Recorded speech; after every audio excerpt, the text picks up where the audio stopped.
don't be afraid to be wrong and ask for help and information and assistance. Don't put yourself down. It's good to be humble, but don't put yourself down the whole time, because people will use that against you. And we as women do tend to do that to ourselves and to other women. So, and I think that would be my other piece of advice is I'm not saying throw men under the bus or do not support them, your male colleagues, but if you work with a female colleague, don't be that bitchy girl who's gossiping about her. You know, we need to rather build each other up, and we need to support one another.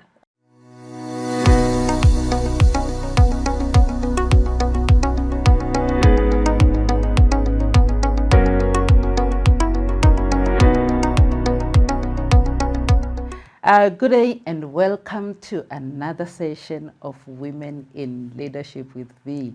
Women in Leadership with V is brought to you by Diversity SA.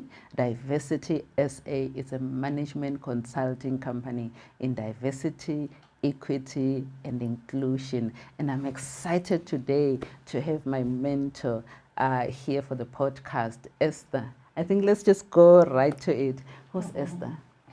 Sure, okay.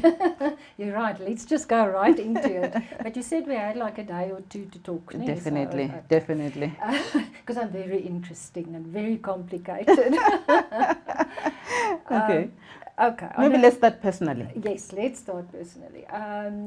Yeah, I think if I were to describe myself, I'd say I'm an eternal seeker. I was born with questions. I questioned many things when I was small and younger, and through the years I've gained some answers, fortunately, but then obviously new questions came, and so I'm forever wondering why things are the way they are.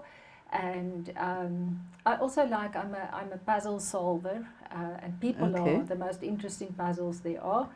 So, including myself, you know, as I said, I'm a very interesting person. So, yes, we want to hear more. Yes, definitely.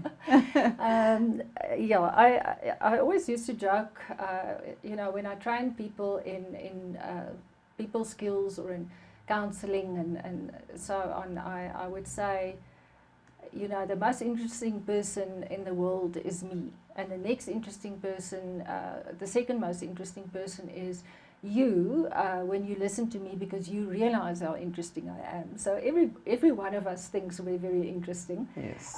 And yeah, I like figuring out things. Other people, myself, yeah. That's cool. That's cool. And professionally?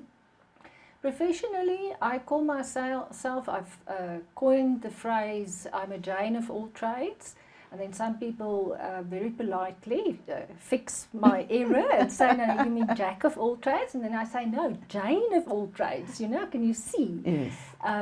So, yes, I've done many things in my life. I've written, I've edited, I've done HR, IR, change management, project management, training, coaching. And now towards the latter part of my career, I focus more on change management and coaching and training. That is my first love, I think, because of people. You know, it's a way of talking to people. I think it's because I know you. I know you've accomplished a lot, but you always keep a low profile. Why?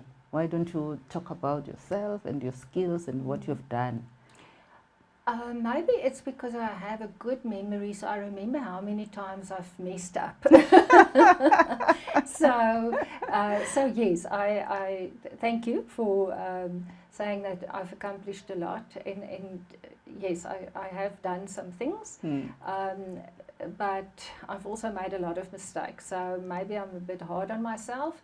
But I think it's good to have a balanced view of yourself. Yes. And the other thing is as well, I think when I was younger, maybe as well, I was a bit more arrogant. But arrogance doesn't really get you very far. If you're more humble and you just realize you're human, and everybody else that you're dealing with is also human, then it's much easier to get along. And also because I always want to learn, you know, whether I learn more about you as a person or I learn something, a new fact, if I think I'm too clever to listen, I'm never going to learn. Oh, So, that's yeah. interesting. Okay, let's come back to the work that you did for Lifeline. You spent so many years working for Lifeline. What was that about? Basically, Lifeline is an international organization, and it originally started in Australia many, many moons ago, and it's been in South Africa for more than 50 years. So I was involved with the Pretoria branch, and what Lifeline does is they give crisis counselling to people who can't afford, you know, to go for therapy, and especially if something has just happened and they need to phone somebody over a weekend or and something. you need help, yeah. Absolutely. So Okay. Lifeline did or does telephone counselling and face-to-face counselling. I also did training, personal growth course, and the counselling skills course. And yeah, I would say that's where I learned the most. I have a few qualifications and I have many years of experience in work, but as a volunteer at Lifeline, that is where I learned the most in my life. So how many years have you spent with Lifeline, and are you still working with them today? I spent about 15 years as a volunteer. I haven't been with them for a while. At some point it becomes time to leave, and although I still miss it, and I do still counsel some people for free, I do coaching and trauma debriefing and so on. I do sometimes for payment, but sometimes for free. Okay. Because it feels like, okay, so that's my little bit of Lifeline that I'm doing privately. Okay. But it became a bit too involved and complicated because I became the board chairperson and we didn't have a director and so on. So yes, it became a bit too much of work rather than the volunteering. Yeah. Okay. Yeah. Oh, that's interesting. So what would you say is the most critical skill you learned through Lifeline? Listening. Listening, I think, is genuinely the most important life skill. And we are not a listening society. You know, that's true. Yeah, and you know, we're becoming less and less so because people are watching videos on TikTok, and they're busy on their phones all of the time. So there's so many distractions, and we have become so used to noise that we need noise around us. Yeah, we wake up and we start with noise. We Absolutely. sit in a restaurant and we listen to the noise. Yes, definitely. Yeah, and we tell ourselves we can do two things at once. You can't. So listening is, and you know, there's training that they give you on how to do active listening. And yes, you learn to quiet your mind and you learn to focus on the other person, so that for the 5 minutes or 5 hours that we are together, that you can feel that there's a connection between the two of us, because I'm genuinely interested in listening to you and hearing what you have to say. And it's a skill that anybody can learn, but also obviously you need to want to learn it. Yes. And once it's clicked that, okay, this is how it feels when I genuinely listen to somebody. Wow. Then it kicks in and you use it everywhere. That is my most important skill. That's interesting. I'm not sure if you can share this, but what were the most things that people came to Lifeline with, like problems or challenges that people will bring to Lifeline? Yeah. I would say loneliness. We had some people who've been phoning Lifeline for many years, telling the same story, and nobody else wanted to listen to them. And they would even say to us, don't Lifeline on me, don't counsel me. I just want to talk. so we had those people who'd literally been phoning for years, and they just want to talk to somebody. And I think because they also realize that the other person is still listening, even if they're not counseling. Oh, wow. Yeah. So that was. I wouldn't have guessed that. Yeah, that was. Yes. That's why I say it was a very interesting learning experience. Okay. But not just that, it's not just regular callers. It was most of the time people are just lonely, and they don't have, and maybe they don't even realize that they're lonely, but they don't have somebody to talk to who is actually willing to listen, and who can listen, and who is not, either trying to fix them or judge or say, why did you do it like this? You should have done it like that. I would have done it like this. Or, no, but it's been 3 months now. You should feel better by now. So it's not necessarily that people mean in a bad way, but because other people don't know how to listen. Yes. People become very lonely, and at some point, if they feel unlistened to, especially if they're surrounded by people, they might be in a relationship, they might have family, but they still don't feel listened to. Then they start isolating themselves, because what does it help for me to talk? Because nobody listens. And then they come up on Lifeline, and wow. it helps them. Yeah, I wouldn't have guessed that. That's interesting. You are an independent consultant. Yeah. What does that entail, and what areas of work are you focusing on? I do change management and coaching and wellness coaching, and I also do training. So I develop training courses, whether it's for soft skills like leadership, management, and so on. And then I also, it sounds very incongruous if you compare it with the other things I'm talking about. I also chair disciplinary hearings and help people with their companies with their HR policies and procedures. So it's that doesn't sound as nice and empathic as the others, but yes, I do that. but it's necessary and it's needed. You helped raise your sister's kids. Tell us a little bit about that, and what have you learned in terms of raising your sister's kids, or helping raising your sister's kids? Yeah, my sister's kids, I didn't have kids, and I love kids to distraction, but I am very glad that I didn't have kids. It's not a hole in my life, and maybe it is because of my sister's sons that I never felt that. We were all quite, as a family, because of certain, problems in the family, we were all quite involved. But for me, it was about just giving and helping and doing your best because you love them, with no expectation. It was difficult because you want to help, you want to fix, you want to, and fix is not, you should never try and fix somebody else or their life, but try and make life better for them, and try to teach them how to handle life.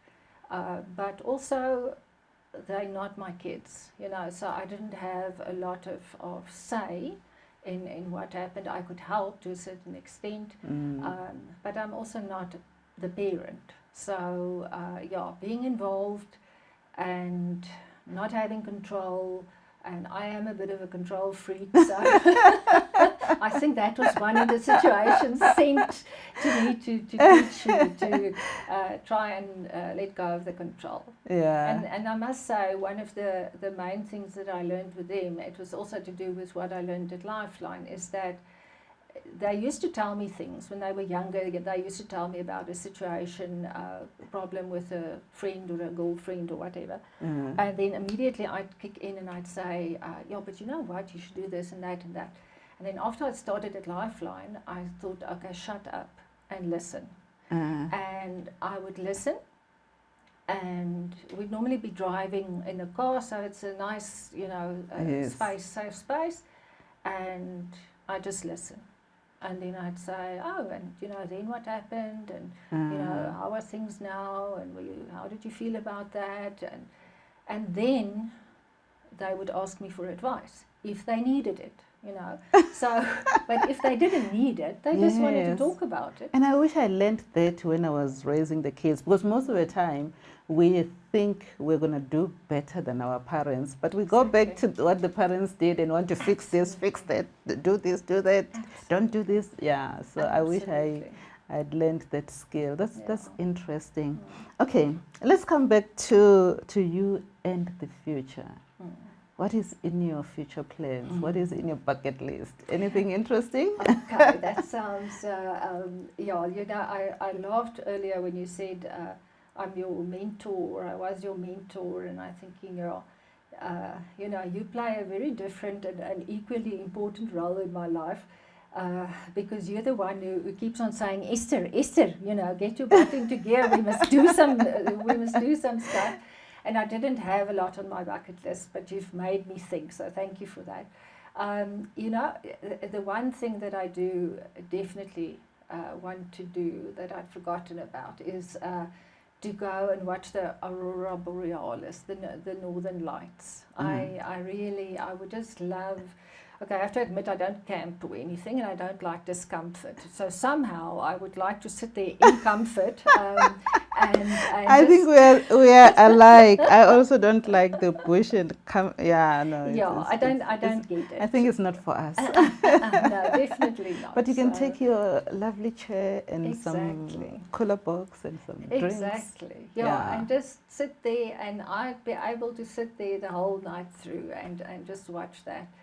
That sounds lovely. And just the quiet, and I would just want it to be quiet and just see it and smell it and experience it. I think that would be wonderful. And then if I was able to land by a helicopter on Machu Picchu, I would go there, because I don't want to hike up a mountain and through the forest and whatever, but I've always wanted to. And it will just put you there on the right spot. Exactly. And then it must, please lower down a little picnic table and nice food and water. And then I'll travel interesting. around there. So I actually would love to travel, but not, the real tourism spots. And I also don't want to hike. So if I could have a little scooter, I'd go in the countryside of Europe, the older side. Okay. But no walking. That's a different kind of travel. Usually people just travel with the bags and everything. Okay, so what would you say to a young woman who looks at you and say, I want to be like you, I want to be exactly where you are? I would say don't be afraid to be wrong and ask for help and information and assistance. Don't put yourself down. It's good to be humble, but don't put yourself down the whole time, because people will use that against you. And we as women do tend to do that to ourselves and to other women. So, and I think that would be my other piece of advice is I'm not saying throw men under the bus or do not support them, your male colleagues, but if you work with a female colleague, don't be that bitchy girl who's gossiping about her. We need to rather build each other up, and we need to support one another. It's very bad for your energy. It's very bad energy that you create for yourself and your future. And also you miss out on so many opportunities because we can share things and help one another that is not the same with your male colleagues. And amplify each other's voices. That's what we need to be doing. I like that way of putting it. And don't make the mistake of trying to be like a man. Be yourself. You can still be soft and nurturing and so on. You don't have to become a bitch, apologies for the word, but you don't have to become that. You don't have to become aggressive. You be assertive, have faith in yourself, but you don't have to lose your femininity or your more nurturing instincts. Oh, that's interesting. I know through your thinking and asking questions, I know you think about death a lot. Yes. I don't know why. I think that's the one difference between the two of us. That I think about life and you think about death and stuff like that. Yes. So, when you die, how would you like to be remembered? You know, I've always been fine with not being remembered. I feel that one should try and tread and step as lightly as possible on this earth. If you do step, then try to put your foot down gently and not on top of somebody else, preferably. Yes. So if you, I would like to be remembered as a safe space, that I provided a safe space for people, that they don't have to, my name doesn't have to go into any books or anything. Why? Because people like Hitler's names go into books, so I know there are other people as well that go for the right reasons. But yeah, so it's, I think that's, I would like to be remembered for being a safe space for people. And I would also like for people to be able to think back and laugh. You know, to think of the fun times we had when we were together and the things we laughed about. Some cool stuff. Yes, exactly. Yeah. Okay. Yeah. I'm not sure whether the two advice you've already, or do you still have advice for women out there? I think, you know, maybe not just for women. I think for people in general. Yeah, advice for life. Yeah, advice for life is please shut up and listen. And I know I've said it before, but shutting up and listening means here between your ears as well. So that when I'm listening to you, you're telling me your story, is that I'm quiet in my mind. I'm not listening to disagree or to judge you and say you're right or you're not right or what I would have done or whatever. My mind is quiet, I listen to you. And because of that, I make a connection with you. Whether I work with you for a long time, a short time, whether I'm your friend and whatever, that connection is there and I get to know who and what you are. So that builds the foundation for a real relationship.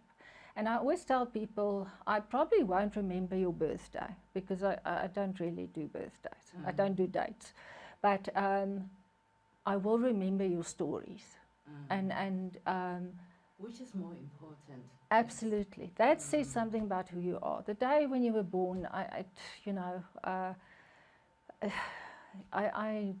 do like astrology, but I don't think that it's really what makes you the kind of person you are. You know, and when you listen to people, apart from the fact that you establish a connection, you learn, you know, whether it's facts or whether it is from the other person's experience. The way you've handled a certain situation might be something that I need to hear, so that I can learn from you. Yes. I would say listening that. skills, it's very important, especially today for young people. I think most of them just feel like we're not listening as the adults. So we don't listen. So yeah. Thank you so much for giving us that skill. And any other lessons you would like to share? I think you know, especially. I don't know whether I should phrase it this way, but I think, especially in our country and in the world that we live in at the moment, with all the countries' economies being down, I mean, people are doing really badly. And there's a lot of stress and so on, that I think it's important to acknowledge that we have differences. But I think it's more important to focus on our similarities. What do we have in common? What can we learn from one another? What can I take from your life that I can maybe implement in mine? And just basic respect. You do not need to walk around and compare yourself to other people, either by saying, yeah, but look at Vuchilu, look at what she's achieved, I'm such a loser, and I'm only here, and I don't own my own house, and or most of the time we spend time doing that, comparing. Absolutely. Yeah, comparing with the Jones. Absolutely, and apart from the fact that half of the time the Joneses are killing each other behind the closed doors, they hate each other and you think their life is perfect. Yes. But the other thing is, so whether you compare yourself to somebody who's in a lower position than you or a higher position than you, really, is that your measurement for happiness and success?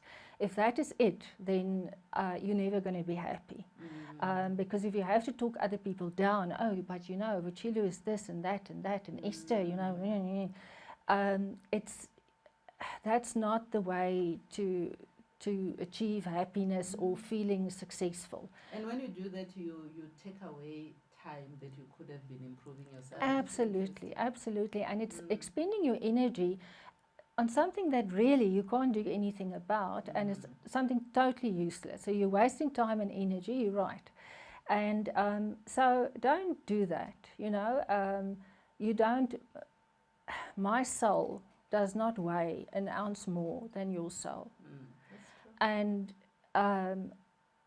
the same for everybody else that you meet. So whether you're a billionaire, I can have respect for your business abilities and so on, or whether you are a cashier or you're standing on the corner of the street. I don't know how you got there. So I can't judge you. I can be grateful for the fact that I have more than you, but it could be me. Tomorrow it could be me. And it also doesn't mean I can't learn something from that person. So we're all people. And if we can just try and make each other's lives better and easier, if we all try it, just think what a much better place the world will be. And it puts you in a different spiritual place. Yeah. It gives you peace. Wow, Esther, I think I can listen to you the whole day. Are there any other things that you would like to share with us? Some other wisdom that you can think about? I'm very happy to hear you call it wisdom. Thank you. It's wisdom. These are gems of wisdom. Yes. My brother thinks I'm crazy, so it might not be. Look, I've had my fair share, and I still have my fair share of personal challenges. I always say, you can be as clever as you want, and I'm not necessarily talking about myself and saying I'm so clever, but I always say you can be intelligent or as clever as you want, but if you're screwed up emotionally, then you're screwed up. And that is then what motivates your actions. So understand that if you screw up, and if the same kind of thing keeps on happening to you, you end up in the same kind of relationship with the same kind of man, and it's always, he's a drunkard and he's abusive, and how can I be so unlucky that I always pick the wrong man? What do you do? Introspection? You have to do introspection, because really, dear, after the third time, maybe but one Esther, or two. We don't want to discover that we are wrong. You don't want to discover that you're wrong. We'd rather blame somebody else. Exactly. It's somebody else's fault. Absolutely. It's human nature. Yes. But the problem with that is, if you're never wrong, you cannot learn from your mistakes. And you cannot, and then you're going to end up with 10 relationships that are the same and making you unhappy. And you'll always be like, I don't understand why I'm so unfortunate to meet these terrible men. And meantime, like after the third one, I think you need to start asking yourself, maybe it's me, Yes. or people. Yes. I'm sure you've met people who they start work and it's like it's the perfect job for them. And then within the first 3 months, this company treats me so badly and my manager is an idiot. And then okay, they leave and then Go to another one. another one, same situation, horrible people, terrible manager, stupid customers. Again, after the third time, you have to recognize there's a pattern, and the common denominator in the pattern is you. So you're never going to get past that point. I think you're touching something that we don't really want to know. Yeah, but that is true. That is true. Because sometimes maybe you're not even meant for work. You're supposed to maybe run your own business or something. Yeah. But we stick onto those things. Absolutely. That is interesting. I think we're going to leave it here for today. But there you have it. It's Esther Crous. She's got many layers, and I'm sure we're going to come back and have part 2 of this session, because I don't think we are done yet. Thank you so much. Women in Leadership with V was brought to you by Diversity SA. Diversity SA is a management consulting company in diversity, equity, and inclusion. You can subscribe, you can like us, and you can share. Thank you, and good day. Bye.